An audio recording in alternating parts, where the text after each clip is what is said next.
Iya, Pisang goreng. Tuhan, Tuhan pujikan dengan pujian Yesus pokok. Tetap kita mau bersemangat untuk memuji Tuhan dengan kita bergerak ria. Amin.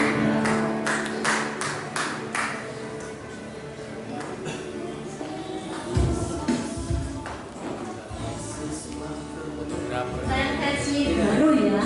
Saya versi lama.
kita sudah banyak memuji dan memuliakan akan kebesaran nama Tuhan. Tiba saatnya kita akan menyiapkan hati kita untuk mendengarkan akan firman Tuhan, biarlah senantiasa Tuhan menyertai dalam kehidupan kita, karena kasih setia Tuhan begitu dalam setiap kehidupan kita semuanya.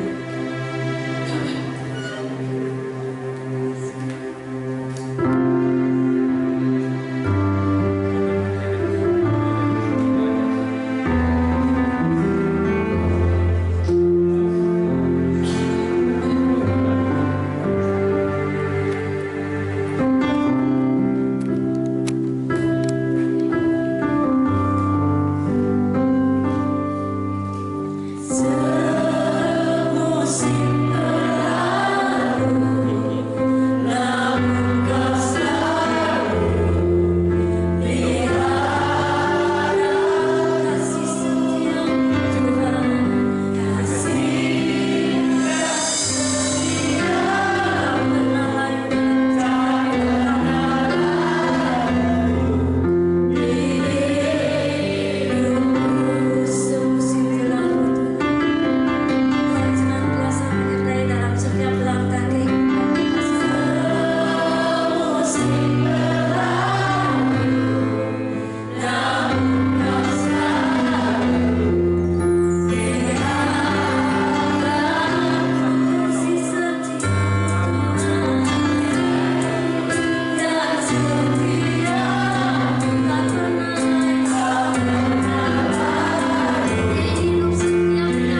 dewasa ya.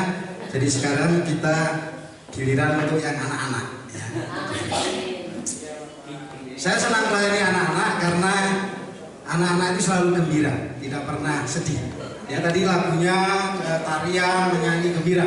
Firman Tuhan berkata hati yang gembira adalah obat. Ya, jadi ternyata kalau kita gembira, tertawa, tubuh kita itu mengeluarkan namanya zat endorfin. Nah, zat endorfin itu berguna untuk kekebalan tubuh. Jadi semakin kita gembira, tertawa, maka semakin kebal karena zat endorfinnya semakin banyak. Ya. Nah, hari ini saya akan menyampaikan sebuah materi.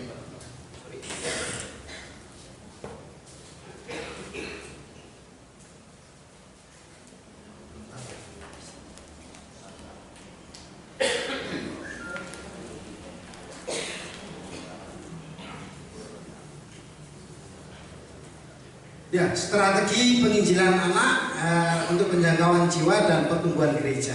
Ya. Nah, 6 tahun yang lalu di tempat ini saya juga sudah menyampaikan pentingnya melayani anak-anak. Ya. Karena firman Tuhan berkata, Matius 18 ayat 5 berkata, barang siapa yang menyambut anak di dalam namaku, maka dia menyambut aku. Tetapi ayat berikutnya ada peringatan yang keras bahwa kalau kita menyesatkan anak-anak itu, maka kita akan apa?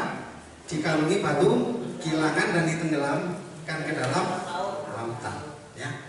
Nah, oleh karena itu kita mau belajar bagaimana menolong anak-anak, karena anak-anak adalah generasi masa depan. Saya sediakan sebuah hadiah, ya, nanti untuk permainan. Jadi anggap saja ini saya guru sekolah minggu, bapak-bapak sekolah minggu, ya. Tetapi juga ada hadiah buku-buku yang sudah disiapkan. Saya titipkan ke panitia, nanti dibagikan kurang lebih ada untuk 50 ya, 50 set, ada untuk katekisasi, guru sekolah minggu dan sebagainya. Baik, sebelum saya mulai sesinya, kita akan menyanyi lagi satu lagu. Ya, saya lihat nanti yang akan kelompok yang kompak saya akan kasih hadiah. Ya. Kalau nanti pemenangnya 5 orang, ini materi lengkap ya. Penginjilan dan pemuritan untuk usia 4 sampai 19 tahun ya. Lagunya adalah hati yang gembira adalah obat. Nah, permainannya begini. Perempuan nilainya 25, laki-laki nilainya 50. Jadi saya mau, karena saya laki-laki, banyak teman laki-laki hari ini, saya kasih nilai yang lebih banyak ya. Jadi laki-laki nilainya berapa? 50. Perempuan? Kalau saya minta nilai 100, berarti Anda 1 laki-laki, 2 perempuan, atau 4 perempuan bergandengan tangan. Oke? Nah, yang dapat kompak saya akan kasih hadiah. Ya, siap ya? Oke, kita latihan dulu. Boleh bangkit berdiri. Tahu lagunya? Hati yang gembira? Hati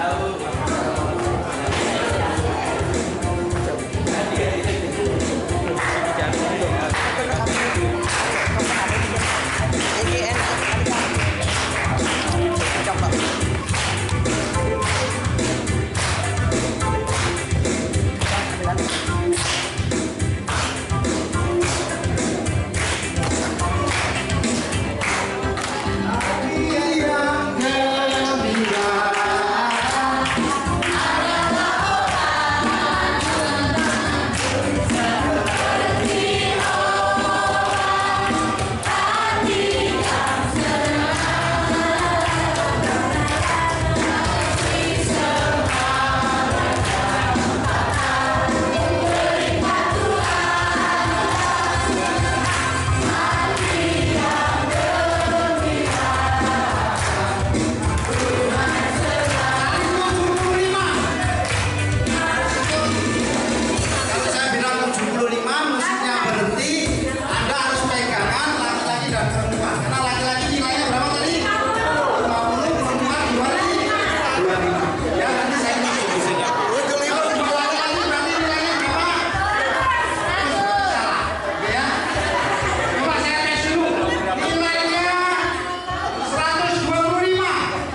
Lebih.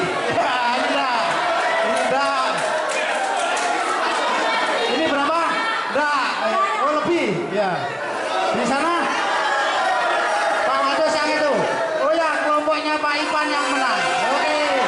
Silakan duduk. Ya. Silakan duduk ini juga. Oh ya, oke duduk.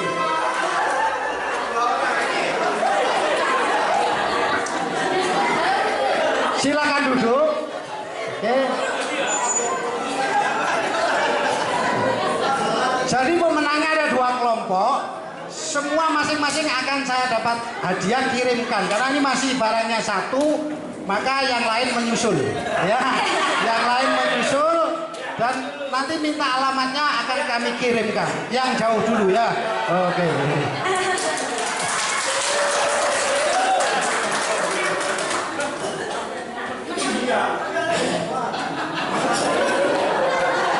Ya, tadi kelompok yang menang tolong namanya disampaikan panitia. Nanti saya pulang Jakarta saya akan kirimkan. Ya. Ini tadi menang juga. Oh, ya, boleh, tidak apa-apa.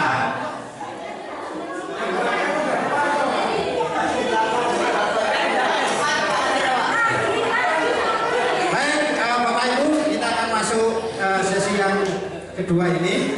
Nah, makanya saya paling senang melayani anak karena selalu gembira, ya. Ujiannya nggak ada yang sedih kan, selalu hati yang gembira, senang. Tapi masalahnya nanti kalau sudah pindah ke pelayanan remaja, lagunya juga sudah mulai berubah melankolis. Lagunya mulai tidak gembira lagi. Ku cari wajahmu, gitu ya. Lalu lihat kanan kiri, gitu ya. Nah, yang lebih parah lagi kalau pelayanan untuk jemaat, banyak perkara. Maka paling enak melayani anak-anak, ya, selalu gembira, nyanyi, bergerak, pasti lupa hutang, gitu ya. Ya, nama saya Igria Siswanto. Saya saat ini tinggal di Cibubur. Ya, saya pengerjanya dari gereja Pantai Kosta Elim di Pajajaran, di Perum, ya, di Perum. Saya punya 2 anak, ya. Puji Tuhan, anak saya ganteng-ganteng tinggi kayak bapaknya, ada perbaikan keturunan. Saya dulu orang yang rendah diri, yang malu karena sudah kecil, pendek, hitam, keriting, hidup lagi gitu ya. Jadi setelah mengenal Tuhan Yesus, saya menjadi pede, ya. Nah,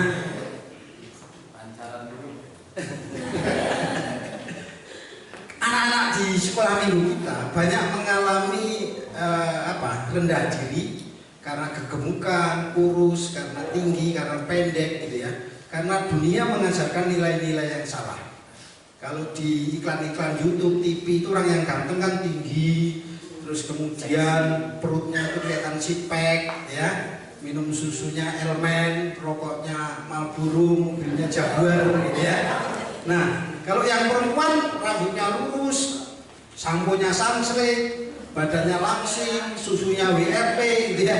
Nah, itu kasihan anak-anak melihat itu kok nggak ada yang pas dengan saya, maka dia merasa minder dan rendah diri. Saya juga demikian. Saya pendek, kalau ketemu orang tinggi, ganteng, kayaknya Tuhan nggak adil, gitu ya.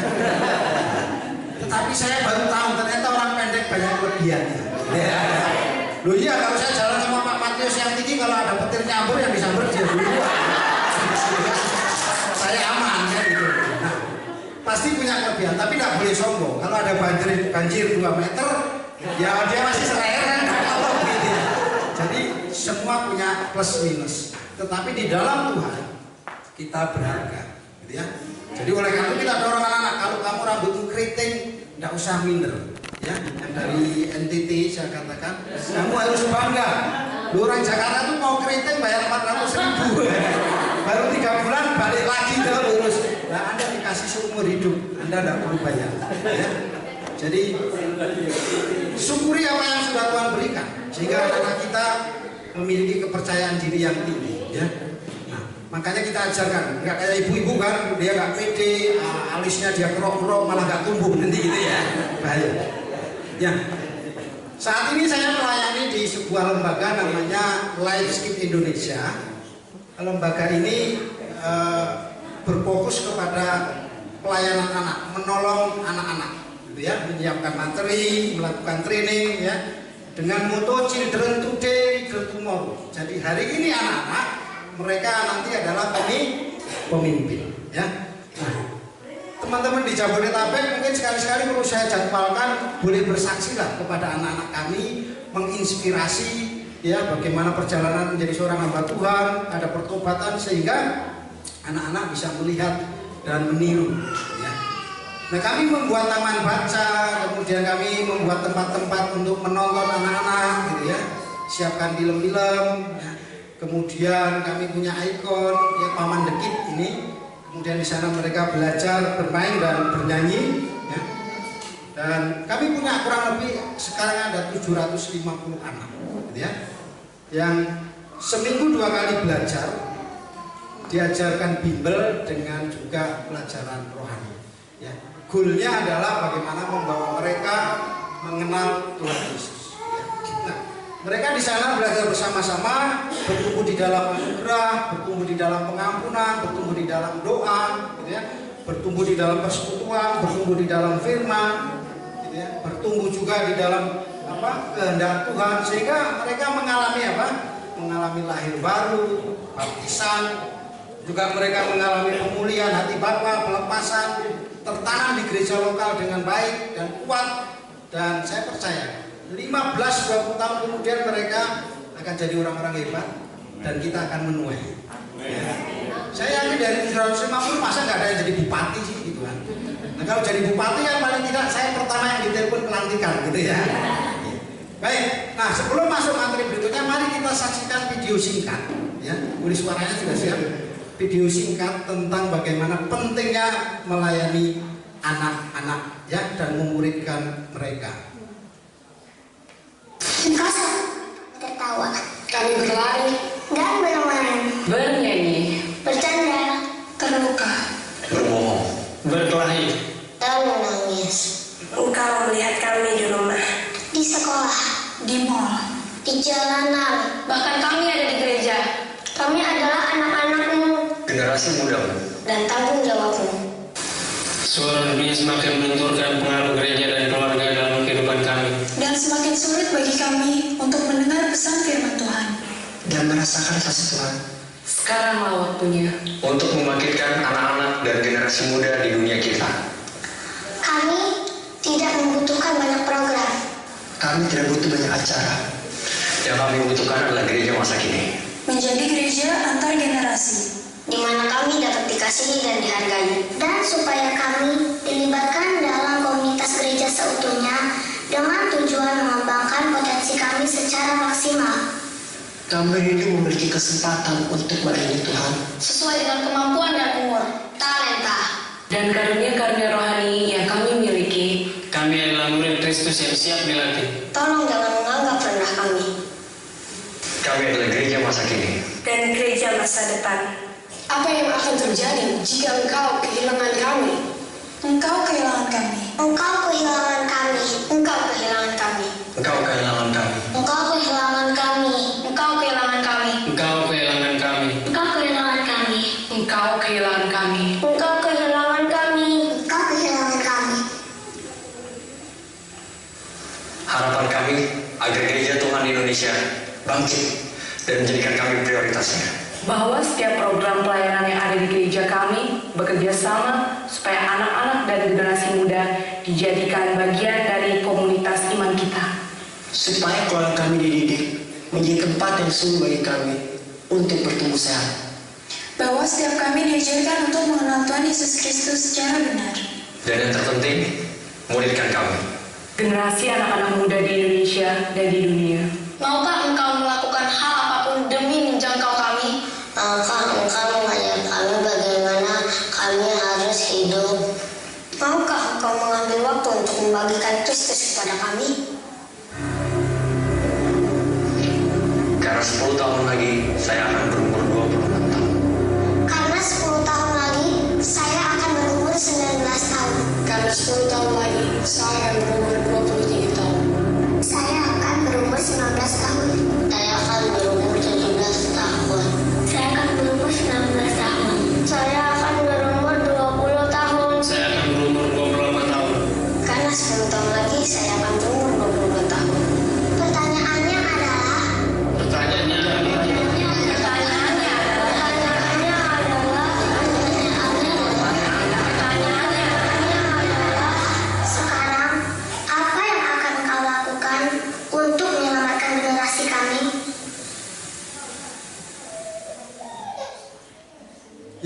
Bapak Ibu, itu pentingnya melayani anak-anak.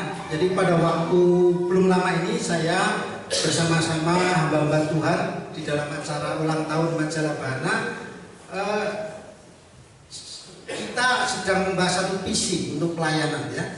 Nah, saya kebetulan bersama Pendeta Paulus Lee dari GKI di Kejayaan di Jogja. Kami selama ini aktif di pelayanan anak. Kami menyampaikan salah satu visi. Kenapa pentingnya melayani sebuah generasi ya. Jadi oleh karena itu tadi 10-15 tahun generasi yang ada di gereja kita, di sekitar kita, anak-anak kita, maka dia akan menjadi pemimpin masa depan yang menggantikan kita ya. Kalau kita tidak siapkan maka kita akan kehilangan generasi ya. Nah, firman Tuhan hari ini yang saya ambil kemarin sudah disampaikan juga oleh Ibu Sinode, Matius 28 ayat 19 sampai 20, ayat yang tidak asing lagi ya. Karena itu pergilah jadikanlah semua bangsa muridku dan baptislah mereka dalam nama Bapa dan Anak Roh Kudus, dan ajarlah mereka melakukan segala sesuatu yang telah kuperintahkan kepadamu, dan ketahuilah aku menyertai kamu senantiasa sampai kepada akhir zaman. Ayat ini tidak hanya berlaku untuk orang dewasa tetapi juga kepada anak-anak ya. Nah, seringkali anak-anak menjadi terabaikan di dalam gereja, lembaga, masyarakat pelayanan anak. Itu terbukti kalau seorang pendeta ditanya jemaatnya berapa, dia menghitung hanya jumlah yang dewasa, anak-anak tidak dihitung. Bantuan-bantuan sosial dari pemerintah seringkali yang dihitung hanya orang dewasa, anak-anak tidak dihitung ya. Kemudian kalau ada kedukaan misalnya yang diberikan penghiburan, itu biasanya hanya keluarga orang tua, anak-anak tidak pernah diberikan ibadah penghiburan. Seringkali anak-anak menjadi terabaikan ya. Padahal firman Tuhan dengan jelas mengatakan kalau kita menyambut anak-anak, melayani anak-anak, kita juga melayani Tuhan Yesus. Ada 4 perintah Tuhan Yesus sebelum dia naik ke surga, yaitu pergi, baptis, ajar, dan muridkan ya. Mari kita cek bersama-sama. Gereja biasanya cukup bagus memberikan pelayanan misi, pergi, pelayanan keluar ya. Baptis apalagi, kalau ada orang minta dibaptis pasti akan dilayani dengan bagus. Ajar, setiap minggu gereja mengajar, khotbah, konser ya, persekutuan doa dan lain-lain. Tetapi mari kita cek apakah gereja lembaga cukup bagus melakukan pelayanan pemuritan. Pemuritan itu apa? Pemuritan itu adalah saya mengajar anak-anak, lalu anak-anak ini kemudian bertumbuh menjadi guru, dan dia akhirnya menciptakan murid baru, dan dia menjadi guru menghasilkan murid lagi. Siklus itulah yang disebut dengan pemuritan. Kita ini bukan orang Kristen, kita ini adalah murid Kristus. Nah, kalau murid Kristus berarti Anda harus melakukan namanya pemuritan. Pemuritan tidak hanya di gereja, bisa juga di rumah. Seorang bapak dia bisa memuridkan anak-anaknya ya. Nah, sehingga apa yang terjadi ketika pemuritan ini tidak dilakukan, maka kita bisa melihat contoh gereja sekarang. Kalau Anda cari di jemaat Galatia, Efesus, Korintus, Philadelphia kosong. 10 tahun terakhir CNN memberitakan 110 gereja di Inggris ditutup karena mereka kehilangan generasi ya. Gereja di Jerman dijual menjadi masjid. Nah, maka kalau kita mengabaikan generasi, tidak menutup kemungkinan juga kita akan mengalami hal yang sama. Itulah pentingnya melakukan pelayanan pada anak dan memuridkan mereka. Atur Wong berkata ada 4 level guru. Yang pertama adalah guru yang biasa-biasa saja, itu dia hanya memberitahu. Guru yang baik dia menjelaskan, guru yang unggul dia menunjukkan, guru yang luar biasa dia menginspirasi muridnya. Nah, konteks guru ini bisa orang tua, bisa seorang guru di sekolah, bisa juga seorang hamba Tuhan. Kita semua adalah guru. Nah, bagaimana menjadi guru yang menginspirasi seperti guru kita Tuhan Yesus, supaya kita juga bisa memuridkan anak-anak ya, juga memuridkan orang-orang yang kita ajar ya. Ada 4 tingkatan di dalam pemuritan, yaitu pelajar, pemimpin, pembuat murid, lalu yang terakhir adalah pengganda ya. Jadi kalau kita seorang guru, maka kita mengundang murid untuk mengikuti kita ya. Kemudian murid itu berkomitmen kepada gurunya, dia akan dilatih untuk menjadi pemimpin, dan orang yang kita muridkan itu sedang mencari murid lain. dan akhirnya buahnya sudah menumbuhkan pohon yang lain, itulah disebut pengganda. Inilah siklus pemuritan. Bapak Ibu, penggandaan akan terjadi hanya melalui 5 phase. Jika seseorang melakukan ini, maka dia akan menjadi guru yang menginspirasi seperti yang dilakukan oleh Tuhan Yesus. Ya. Saya menemukan teori ini, saya membaca bukunya John Gray. Ada 5 phase seorang guru kalau kita ingin menghasilkan penggandaan yang luar biasa. Yang pertama, seperti yang dilakukan Tuhan Yesus, gurunya mengajar, pertama murid-muridnya hanya melihat. Jadi kalau di sekolah minggu, ya gurunya ngajar, murid-muridnya duduk melihat, mengikuti. Ya, saya hari ini memberikan seminar, Anda duduk melihat, mengajar. Ya. Kalau di rumah, saya mengajar anak saya mengajar anak saya melihat. Ya. Tetapi level ini tidak terus bertahan di sini, ini harus naik levelnya. Seperti yang dilakukan oleh Tuhan Yesus. Pada waktu Tuhan Yesus khotbah di atas bukit, maka murid-murid pertama dia hanya melihat, mendengar, ya. Dan kemudian mereka membicarakan pelayanannya bersama-sama. Kemudian phase berikutnya, gurunya masih melakukan, tetapi murid-murid mulai diajak bekerja sama, menolong. Ya. Jadi kalau Anda guru, waktu Anda ngajar, enggak selamanya murid-murid itu disuruh duduk diam, tapi Anda harus mulai melatih dia untuk terlibat. Dia mungkin bisa pimpin pujian atau mengedarkan kantong kolektor, ya.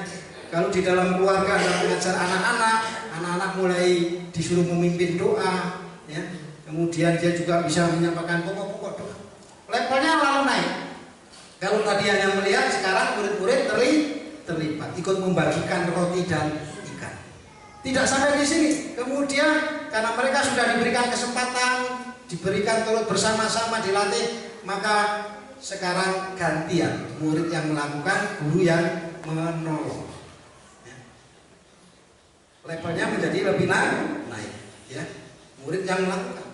Tuhan Yesus bilang, kamu pergi melayani, kamu bisa mengobati orang yang sakit, doakan orang yang sakit, ya, di dalam nama Tuhan Yesus. Nah, oleh karena itu kalau kita mengajar, maka harusnya murid-murid yang sudah kita ajar bertahun-tahun levelnya terus naik, dan saya hanya mentoring saja, dan murid ini kemudian mulai mengambil alih pelan-pelan tugas timah. Guru sekolah minggu yang tadinya punya murid sekarang sudah mulai bertumbuh, dan dia bisa menggantikan tugas kita. Kita melakukan kaderisasi, ya, secara bertahap. Dan inilah yang dilakukan oleh Tuhan Yesus. Lalu level phase berikutnya, muridnya masih melakukan, gurunya melihat. Sekarang dia nggak bersama-sama dengan gurunya, karena gurunya yang melihat dari surga. Tuhan Yesus sudah naik di surga. Jadi murid-muridnya sudah bisa mandiri, ya, sudah berani mengajar sendiri. Dan yang terakhir, murid-murid akhirnya diutus pergi berdua, ya. Dia menciptakan murid baru. Sekarang orang lain membicarakan murid-murid itu. Dia sudah menemukan murid baru, dan murid itu nanti akan menjadi guru, dan guru itu akan menghasilkan murid dan orang lain. Maka itulah yang disebut siklus pemuritan. Mari kita cek, saya mengajar berapa tahun selama ini. Apakah yang anak-anak, orang-orang yang saya ajar itu juga sudah jadi guru dan menghasilkan murid yang baru? Atau kita masih terus berputar di level 1, menjadikan orang-orang yang kita ajar masih terus melihat, tidak pernah diberikan level untuk naik? Ya. Saya percaya kalau ini dilakukan, maka akan terjadi penggandaan, pelipat gandaan yang luar biasa. Nah, bagaimana caranya melakukan pelipat gandaan? Kita bisa belajar apa yang dilakukan oleh Yesus di dalam pemuritan dengan cara yang sederhana, ya. Di dalam Matius 4 ayat 18 di sana dikatakan, ketika Yesus sedang berjalan menyusur danau Galilea, dia melihat 2 orang bersaudara, yaitu Simon yang disebut Petrus dan Andreas saudaranya. Mereka sedang menebar jala di danau sebab mereka penjara ikan. Lalu Yesus berkata kepada mereka, mari ikutlah aku dan akan kujadikan penjala manusia. Bapak Ibu perhatikan ketika Yesus bertemu dengan Simon Petrus, metodenya sederhana di dalam pemuritan. Dia katakan, ikutlah aku, maka kamu akan berubah hidupmu dari penjala ikan menjadi penjala manusia. Nah, ini yang saya praktekkan kepada anak saya. Saya katakan kepada anak saya, nah ikutlah bapakmu. Kamu akan berubah hidupmu yang biasa-biasa saja menjadi anak yang hebat. Nah, seringkali orang tua salah mengajarkan anak-anaknya. Nah, jangan kayak bapak ya, kamu sekolah yang pintar. Lalu kayak siapa? Kayak tetangga gitu. Ya. Bapak harus menjadi figur. Mungkin bapaknya nggak ganteng, nggak tinggi, nggak kaya, tetapi pasti ada kelebihan. Ikutilah hidup bapakmu yang setia di dalam Tuhan Yesus. Itulah teladan yang dilakukan Tuhan Yesus kepada murid-muridnya. Dia dirubah 180 derajat. Saya percaya kalau bapaknya seorang pendoa, bangun pagi-pagi, lalu dia katakan, nah ikutlah aku, maka anak-anak itu akan ikut terus setiap pagi berdoa kepada Tuhan. Lama-lama dia juga nanti akan menjadi seorang pendoa. Itulah siklus pemuridan yang sebenar. Oleh karena itu Bapak Ibu, pentingnya melayani anak-anak. Yang pertama, ini menjadi strategi penginjilan dan penjangkauan jiwa-jiwa untuk pertumbuhan gereja. Ya, saya sudah praktekkan ini, nanti saya kasihkan contoh. Lalu yang kedua, anak-anak adalah ladang pelayanan. Dan yang ketiga, anak-anak menentukan nasib masa depan generasi gereja. Saya melayani anak sejak tahun 2003 ya, sama Pak Bambang, sahabat saya ini. Kami dulu bikin seminar, jualan buku ya, keliling Gramedia gitu ya. Nah, saat ini saya bergabung di dalam jaringan pelayanan anak Indonesia. Ya, ada Jipolsi, domba kecil dan sebagainya. Kami di sana bersinergi bagaimana bekerja sama menolong anak-anak di Indonesia. Ya, saya di sana sebagai ketua departemen IT. Ya, jadi berkaitan dengan ini. Saya juga mendirikan kampung sekolah minggu. Jadi kalau Bapak Ibu yang di Jawa Timur sekali-kali boleh lihat kampung sekolah minggu itu seperti apa. Ada 500 alat peraga saya dimuseumkan di sana. Ada buku-buku, materi, pelatihan dan sebagainya. Ada 18 kelas sekolah minggu dari kelas janin sampai kelas oma. Nah, jadi waktu saya pertama disuruh mengajar kelas sekolah minggu, ibunya hamil, ada 7 orang gitu ya. Lalu saya tanya, saya ngajarin ibunya atau siapa? Enggak, ngajar anaknya. Pengalaman pertama saya ngajar bayi di dalam kandungan gitu ya. Saya cari firman Tuhannya ada nggak? Ternyata ada. Dan ketika Elizabeth mengandung bayi siapa? Yohanes bertemu dengan Maria yang mengandung bayi Yesus, maka bayi yang di dalam kandungannya melonjak, kegira. Artinya apa? Anak-anak sudah bisa merasakan sentuhan ilahi sejak di dalam kandungan. Saya katakan, oleh karena itu maka ibu-ibu ceritakanlah firman Tuhan, setelkan lagu-lagu pujian, jangan nyetelnya keong racun, iwak peyek gitu ya. Nanti anaknya jadi keong racun gitu ya. Itu harus ditanamkan dari sejak anak-anak ya.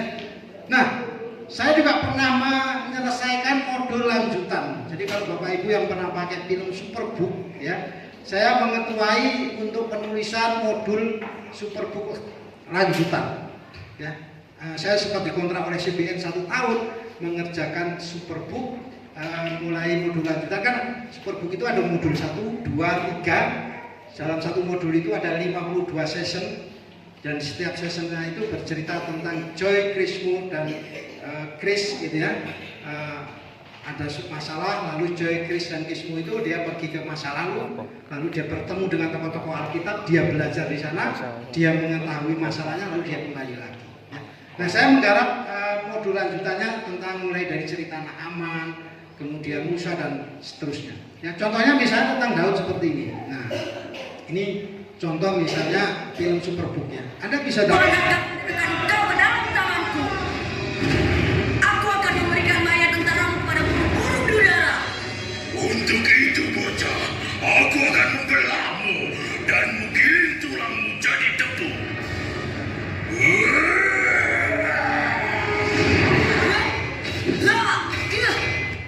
Ya, itu akan lebih memudahkan kita mengajar kepada anak-anak. Nonton film, diselingi permainan, game, cerita. Itu apalagi dunia sekarang ini anak-anak adalah dunia digital. Generasi Z itu dia tidak lepas dari HP. Lihat anak-anak kecil sekarang kasih HP belum bisa baca tulis, dia bisa download game. Ya, dia bisa bilang Mobile Legend. Itu keluar gamenya Mobile Legend gitu ya. Nah, Pak D saya itu beli HP baru, suruh WA aja kosong terus gitu ya. Tuh, kasih lagi gini loh, Dan mereka sekarang punya bahasa-bahasa sendiri. Saya dulu selamat pagi Kak, WK gitu. Oh ini WK gitu ya. Nah generasi Z nggak ngerti WK kan? WK itu artinya tertawa gitu ya. Lalu saya balesin WK juga gitu. Woi gurunya ternyata gaul gitu ya. Nah, lalu cemungut kakak, apa ini cemungut gitu ya. Bahasa anak-anak gaul kan sekarang gitu aneh-aneh. Nah kalau kita ingin melayani anak-anak, kita harus mengerti dunia mereka. Mereka kadang-kadang bisa WA-an bahasanya dibalik, ditulisnya terbalik, gitu ya. Nah saya menyiapkan materi, saya berjejaring dengan berbagai lembaga, ada ini dari EE, ya. Saya salah satu trainer di EE Kit, gitu ya. Jadi mengajarkan bagaimana menggunakan EE Kit. Kalau nanti kamu mati, yakin nggak kamu masuk surga? Yakin. Apa yang membuat kamu yakin bisa masuk surga? Wah, saya orang baik Pak. Saya orang yang nggak berbuat dosa. Bukan itu. Untuk masuk surga kamu harus terima Tuhan Yesus. 1000 perbuatan baik, 1 kali berbuat dosa, maka 1000 menjadi sia-sia. Ilustrasinya kalau kita bikin roti, ada 10 telur baik, lalu ada 1 telur yang busuk, maka rotinya menjadi tidak baik. Itulah gambaran dosa dan perbuatan baik. Untuk selamat hanya menerima Tuhan Yesus. Ini ekspor TMC, ada Awana, ada PEA, buku tanpa kata yang terdiri dari 5 warna, kuning Allah, hitam dosa, merah darah Yesus, putih hati yang berubah, hijau hidup yang bertumbuh. Ya. Lalu ini ada Kids Story, saya belajar dari Amerika, Kids Story bagaimana cara menyampaikan pelayanan anak yang menarik. Ya. Ini ada kisah nyata, ini ada 5 kisah nanti di buku yang dibagikan. Kebetulan cuma ada 12, nanti Anda yang dapat itu beruntung lah, kira-kira gitu ya. Itu bisa digunakan untuk cerita sekolah minggu, penginjilan dan sebagainya. Ini ada buku-buku yang dicetak Gandum Mas, lalu ini Superbook dan sebagainya ya. Saya juga menulis banyak buku dari tahun 2003, ada 100 buku yang saya tulis. Anda boleh cari di internet, tapi kalau Anda betul-betul ingin nanti boleh WA saya akan berikan dalam bentuk e-book gratis, ada 100 buku ya. Gimana melayani anak dengan kreatif, mengajar dengan metode 4M ini diterbitkan BPK Gunung Mulia, ini Andi Offset, ini Gandum Mas, Metanoia, semua penerbit ada. Ya. Jadi hari ini Anda dapat free, selain dapat buku, dapat materi 100 e-book. Saya berharap Anda pulang, Anda memiliki pelayanan anak yang menolong gereja. Ya. Nah, materi TMC tadi yang baru di launching, tadi ada 2 kelompok yang akan mendapat masing-masing 1 set, gitu ya. Tetapi kalau Anda betul-betul ingin memilikinya juga Anda boleh kontak saya akan berikan berapa banyak ya. Ada materi dalam bentuk explore gitu ya, materi app store yang bisa Anda download dalam online, tapi nanti kalau tidak ada internet tetap bisa dibuka ya. Materi-materi itu bisa dibuka di dalam HP Anda. Ada 90 tadi yang buku tadi itu dimasukkan dalam app store ya. Nah kebetulan yang membuat aplikasinya ini mantan murid sekolah minggu GPE ya gitu ya. Anda bayangkan mantan murid guru sekolah minggu GPE membuat sebuah aplikasi untuk sekolah minggu dan murid. Ya. Oke Bapak Ibu, kita masuk yang tadi ada 3 metode, yaitu strategi penginjilan dan penjangkauan anak-anak ya, supaya gereja kita bisa bertumbuh ya. Nah strateginya gimana? Strateginya adalah Anda harus mulai dengan 10 hak anak Indonesia. Ini diakui oleh PBB berdasarkan konvensi PBB, juga keputusan Presiden, juga Undang-Undang nomor 23 tahun 2002. Ini kenapa menggunakan ini? Pengalaman kami pada waktu kami buka di Baduy itu di resolusi warga, di demo ya, karena dicurigai akan kristenisasi. Tetapi ketika kami pasang spanduk 10 anak Indonesia tempat bermain live skip, maka mereka tidak berani mengusik. Karena kalau mereka mengusik berarti dia melanggar undang-undang bahkan hukum internasional. Nah, seperti hak asasi manusia itu. Kalau Anda melanggar hak asasi manusia, Anda bisa dipidana, tapi juga Anda bisa dibawa ke hukum internasional. Ya. Nah kemarin waktu saya pergi ke Kalbar ada pendeta anaknya itu buka les bahasa Inggris gratis, pesertanya banyak. di demo akhirnya tutup karena dicurigai ini ada apa-apanya. Lalu saya bilang, kamu buka ini aja, 10 hak anak Indonesia. Saya jamin tidak ada yang berani. Kalau dia berani mengganggu, laporkan ke pihak berwenang, maka dia akan dipidana. Ya, ini strateginya. Nah, 10 hak anak itu apa saja? Hak untuk mendapatkan nama, hak memiliki kewarganegaraan, perlindungan, makanan, hak kesehatan, hak rekreasi, mendapatkan pendidikan, hak bermain, hak berperan dalam pembangunan, mendapatkan kesamaan. Mungkin kita tidak bisa memberikan 10-nya, kita ambil beberapa saja. Misalnya Anda punya bimbel, ya Anda berarti memperoleh apa? Hak mendapatkan pendidikan. Tempat bermain, pelayanan, berarti Anda mensosialisasikan salah satu hak anak Indonesia, bermain, rekreasi. Ya. Jadi mereka tidak akan mengganggu Anda. Ya. Nah, inilah tempat-tempat kami, bagaimana kami melayani di suku Baduy dalam, Baduy luar ya, di Cibias. Di sana, ini awalnya mereka tidak bisa baca. Ya, kami datang. Kami punya metode. Kalau Anda punya PAUD, punya sekolah minggu, Anda gunakan metode yang kami pakai. Anak 3 bulan belajar, yang nggak ngerti apa-apa, kemampuan baca tulisnya setara dengan anak kelas 6 SD. Materinya bukan saya yang menciptakan, tetapi ada sebuah lembaga namanya dulu Kartidaya. Kalau Bapak Ibu pernah dengar, dia waktu itu membagikan Alkitab ke Papua, ke NTT. Tetapi ketika Alkitab itu dibagikan, ternyata orang-orang NTT banyak yang belum lancar membaca. Akhirnya mereka menciptakan metode belajar. Kalau dulu kita kan belajarnya BA, BI, bacanya challenge, kan gitu. Nah, kalau sekarang enggak, belajarnya dengan permainan. A kecil, A besar, ayam, ayam, ayam. Ayam dimulai dengan huruf A, inilah huruf A, sambil lihat gambar huruf A. Suku Baduy saja bisa membaca, Baduy luar ya.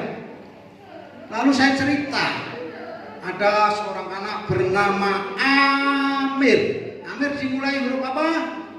A. Amir tinggal di Aceh. Aceh dimulai huruf apa? A. Dan dia punya kebun, dan kebunnya itu berupa apel, gitu ya. Apel dimulai huruf apa? A. Ya. Jadi ada buku-bukunya untuk mengajarkan. Ya. Belajar huruf A saja itu 3 hari. Nanti baru huruf I, U, E, O, gitu ya. Konsonan dulu, baru huruf vokal dulu, baru nanti konsonan. Dan maksimal 3 bulan dia bisa baca ya. Ini saya mengajarkan mereka gitu ya. Nah, puji Tuhannya ketika kami membuka lembaga Life Kit ini di Cibubur, teman-teman di daerah melihat gitu ya. Mereka tertarik, lalu kami membangun kerjasama. Saya melakukan training, memberikan materi-materi itu, dan sekarang ada 53 tempat yang bekerja sama dengan kami. Di antaranya adalah ini ada dari Life Kit Sanggau, Life Kit.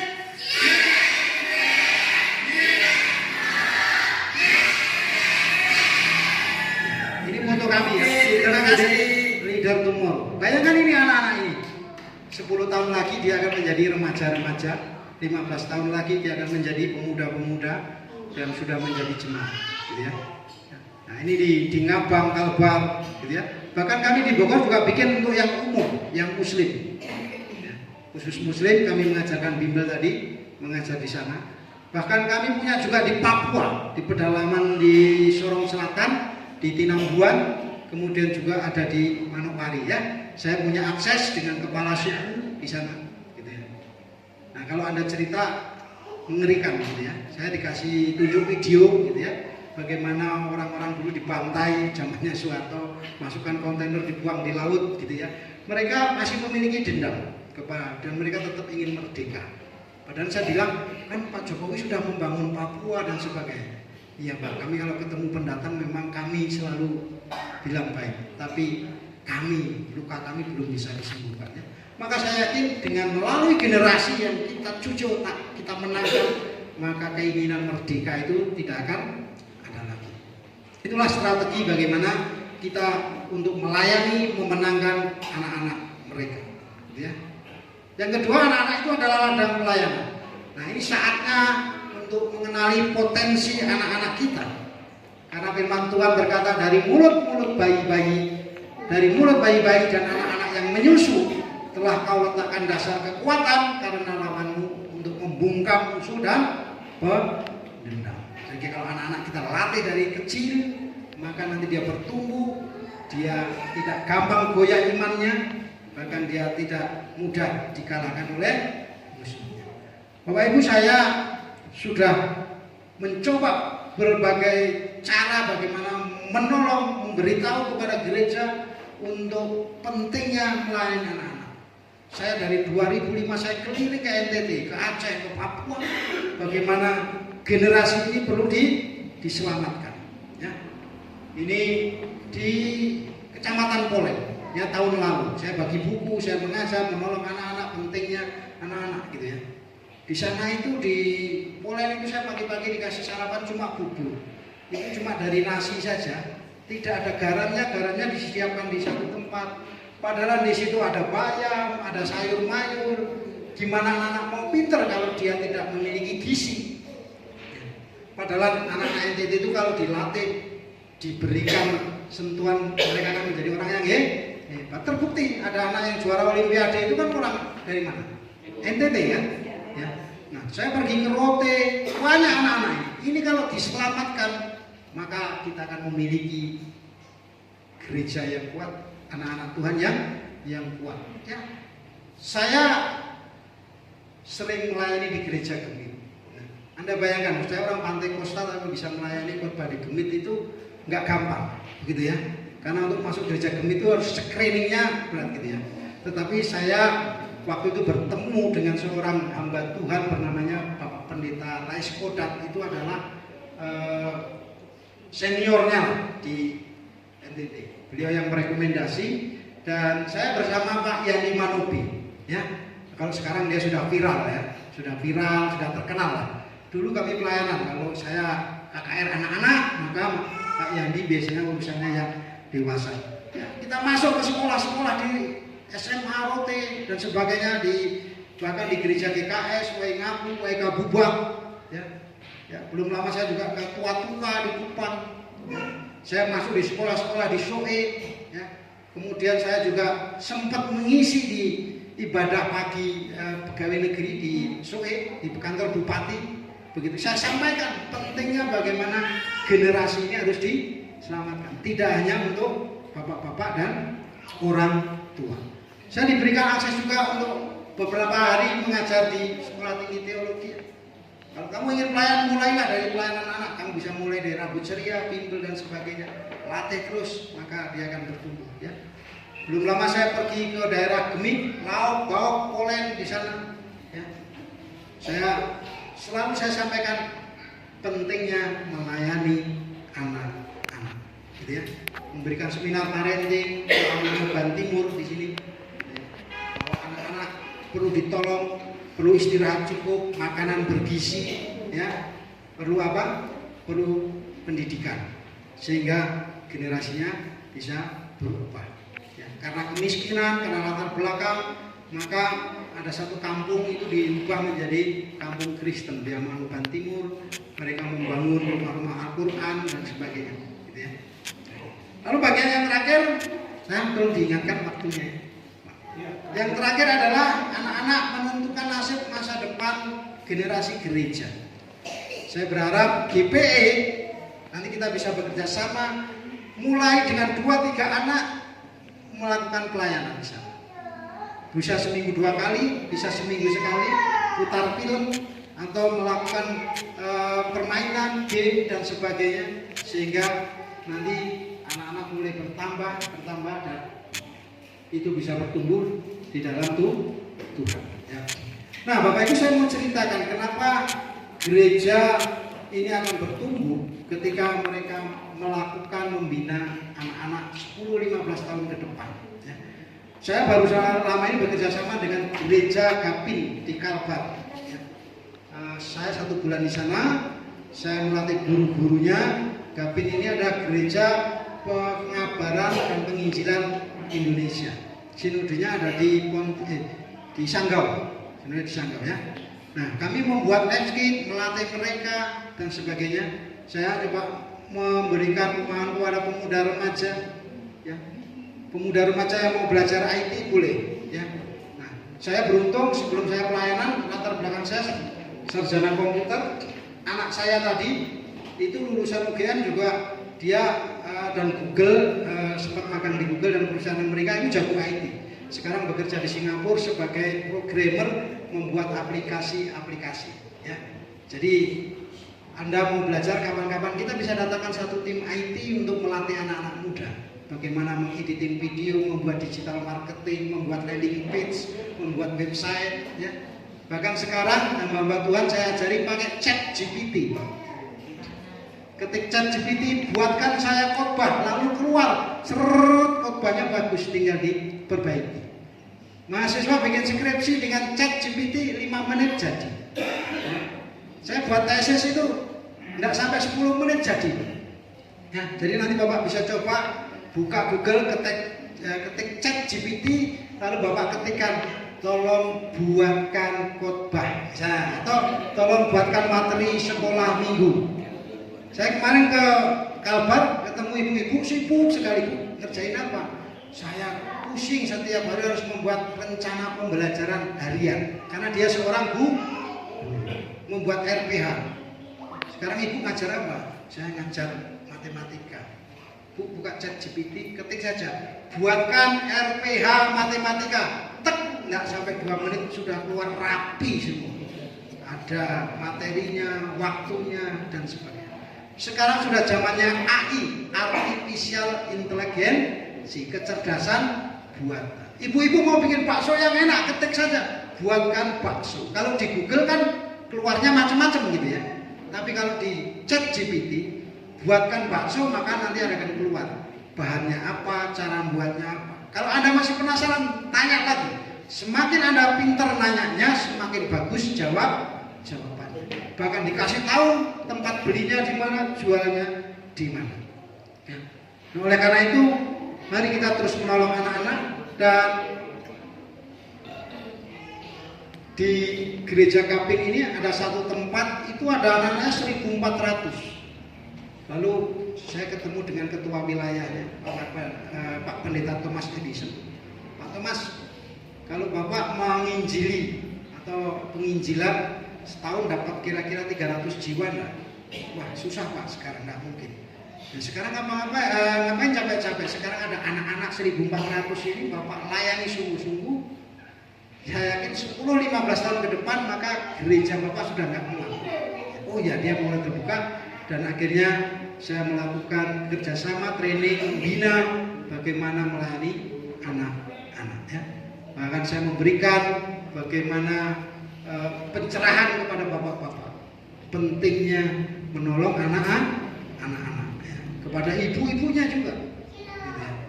Nah, kira-kira itu yang bisa saya sampaikan. Terima kasih, Tuhan Yesus memberkati. Kalau ada pertanyaan, ada WA, silakan. Kalau ada yang mau bertanya, saya buka 1-2 pertanyaan. Kalau tidak ada, kita tutup. Ya. Saya mau bertanya. Siap. Gereja saya kan masih baru. Siap. Anak guru sekolah minggunya kurang. Kalau bisa pasti jadi guru sekolah minggu. Saya melatih guru sekolah minggunya. Ya, siapkan dua orang atau 1 orang siap saya latih. Saya siapkan materi free, Pak, gratis, gitu ya. Ya, siap. Kita ibadah di setiap jam 10 hari Minggu. Kalau kiranya pasti ada waktu, bisa datang mampir ke gereja. Siap. Nanti saya usahakan pasti datang. Ya. Makan pertumbuhan dan semakin baik dan gereja semakin berkembang. Siap. Amin. Silakan Pak. Lagi. Terima kasih. Bagaimana mengatasi anak-anak untuk bisa maju dan berharap kepada Tuhan yang pertama. Yang kedua, mengatasi persoalan dari anak-anak ke orang tua yang belum memberikan satu jawaban. Itu saja. Ya, untuk melayani anak-anak tidak cukup anak-anaknya. Saya selalu sampaikan ada 3 bagian. Yang pertama gereja, kedua orang tua, yang ketiga anak-anak. Anak-anaknya kita layani dengan bagus, tapi kalau gurunya tidak bagus juga tidak bisa berjalan. Gurunya kita latih, kita training, tapi gereja tidak memberikan support, gitu ya. Gereja itu bisa pendeta, pengurus, orang tua ya Pak ya. Itu harus memberikan dorongan. Jadi 3 itu dulu pilarnya harus sepakat. Dia punya hati untuk menolong anak-anak. Nah, nanti lalu kita bisa bekerja sama menolong. Sekarang banyak kok Pak lembaga, saya bisa melingkan, menyambungkan Bapak perlunya apa. Saya bisa datakan, oh saya perlu konseling tentang pendidikan anak usia dini tentang seks misalnya. Saya pernah datakan ke Papua. Ada teman saya dosen di Atmajaya, namanya Susirio Panjaitan. Ya, itu sahabat saya. Dia pakar di pendidikan seks usia dini. Nah seringkali orang dewasa kalau bicara seks pasti konotasinya negatif. Dia pikirannya pasti hubungan kan itu. Nah pendidikan seks itu tidak mesti hubungan. Misalnya toilet training. Anak-anak harus dari kecil diajar. Kalau perempuan buang air kecil harus jongkok, tidak boleh berdiri. Itu bagian dari pendidikan seks. Ya, laki-laki walaupun anak-anak jangan sembarangan. Seringkali kan orang tua sembarangan mau kencing, dia masih kecil di pinggir jalan. Maka kalau udah gede ya dia nggak apa-apa, dia kencing di bawah pohon juga aman gitu ya. Karena sejak kecil sudah terbiasa. Ya. Ya, nah. Anak-anak juga harus diajarkan orang tua. Kalau punya anak perempuan, ya kasih mainannya boneka, masak-masakan. Karena dia pingin anak laki-laki, kasih mainnya bola, mobil-mobilan. Jadi dia tomboy. Dia gendernya menjadi bias. Ya, sudah kecil dia pengen punya anak laki, dia siapkan mainannya apa? Laki-laki, tahu lainnya perempuan. Ya. Kasih bajunya, kalau laki-laki ya jangan dikasih warna pink, misalnya gitu ya. Kasih namanya jangan apa? Laki-laki dinamakan Sri gitu ya. Adik saya itu namanya Sri, laki-laki. Saya juga bingung bapak saya dulu. Jadi berarti dulu nggak ngerti pendidikan seks usia dini gitu ya. Tapi belakangnya pakai masih Sri Erwanto gitu ya. Jadi pakai Sri. Jadi kalau Sri Sultan ya. Spesialis gitu ya. Jadi itu Pak ya. Jadi saya yakin kalau GPE tadi kan ada bagian komisi anak mulai dipikirkan. Saya juga mengerjakan di gereja Gemim. Ada satu pokja anak namanya. Di Gemim itu ada 5 pokja. Ada pokja anak, pokja alat peraga, ada pokja panggung boneka, dan masing-masing pokja ini anggotanya ada 30. Ya mungkin nanti di sinode juga ada pokja yang menggarap itu, materi itu bisa dibagikan ke free ke gereja-gereja. Dan saya siap datang, Bapak Ibu tidak usah bingung ya. Kalau gereja lain undang saya bayar ya, siapkan akomodasi gitu ya. Tapi untuk GPE karena saya ini adalah murid dari GPE, jadi saya siap. Nah, saya udah keliling NTT tapi saya belum pernah ketemu orang GPE gitu ya. Di sebelah mana ini GPE gitu ya. Oke, nanti kita bisa buat juga nanti untuk di Jabodetabek, di Tangerang gitu ya. Sehingga kita ada banyak orang-orang hebat kok di GPE. Ada orang-orang ahli IT, ya, ahli tabernakel, Pak Bambang dan sebagainya. Kita tinggal panggil untuk ngajar.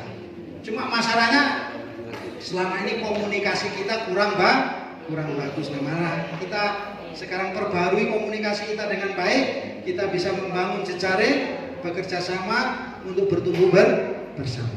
Ya. Ada lagi terakhir? Saya kan sekolah minggu. Ya. Ada berbagai macam umur ya. Nah pada saat sekarang ini karena ya nggak terlalu banyak juga, sekitar 20 orang lah ya, 20 anak lah. Itu kita ngajarnya jadi di semuanya nggak pakai kelas-kelas gitu. Jadi gabung. Saya mau nanya sama Bapak, kira-kira materinya yang bagus untuk gabungan itu apa ya? Gabungan itu tidak bisa selamanya bagus, karena kalau Anda ngajar kelas kecil ya dengan kelas besar misalnya, kalau materinya terlalu rendah ke kecil, yang gede BT gitu ya. Tapi kalau Anda naikkan ke kelas yang besar, yang kecil nggak ngerti, nggak nyambung gitu ya. Nah biasanya gabungan itu hanya untuk event-event. Anda bisa putar film, nah itu semua bisa main panggung boneka, game seperti itu ya. Tapi kalau Anda mengajar firman Tuhan, ya tidak bisa. Anda kelas kecil tidak bisa cerita tentang Daniel di gua singa kan, mana ngerti dia. Ya. Anda harus tahu di sana. Nah, kelas kecil itu harus singkat-singkat, kemudian dia hanya mengeksplorasi panca indera. Tepuk tangan memuji Tuhan. Pujiannya jangan singkat-singkat saja. Jangan anak balita Anda ajak nyanyi banyak perkara, kacau. Jadi ada split-splitnya. Jadi saya sarankan memang harus dibagi kelas. Ya, sekali-kali boleh, tidak apa-apa. Nah, itu masalahnya gitu. Nah, gimana kalau gurunya kurang? Ya Anda harus mencari guru pendamping lagi, di training dan sebagainya. Jadi jemaat saya yakin banyak orang-orang yang punya hati.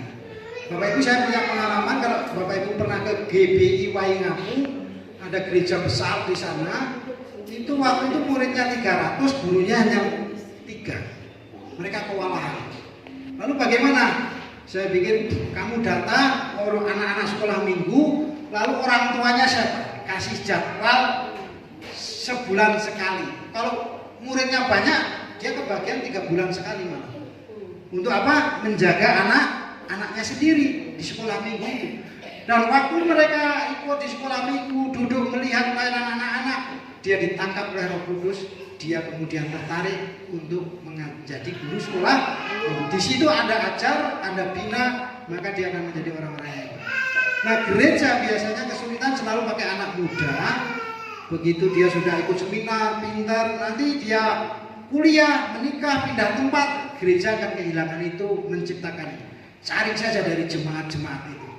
Ya, dia sudah stay di situ, sudah tinggal di situ, maka yang muda-muda bisa sebagai partner. Sewaktu-waktu dia meninggalkan gereja karena kuliah, bekerja di tempat lain, gereja tidak akan kehilangan guru sekolah. Oke, oh masih terakhir, paling terakhir. Oh ada 2 mas. Ya, silakan. Tadi saya sangat tertarik banget dengan itu pelayanan Bapak untuk orang-orang Muslim. Iya. Kebetulan kami penempatannya di itu di suku Manis, di salah satu suku terdekat di Indonesia. Karena Bapak ada pelayanan itu, saya nanti mau bisa perlengkapikan untuk pelayanan. Siap, boleh. Strateginya Ibu buat taman bermain, ya.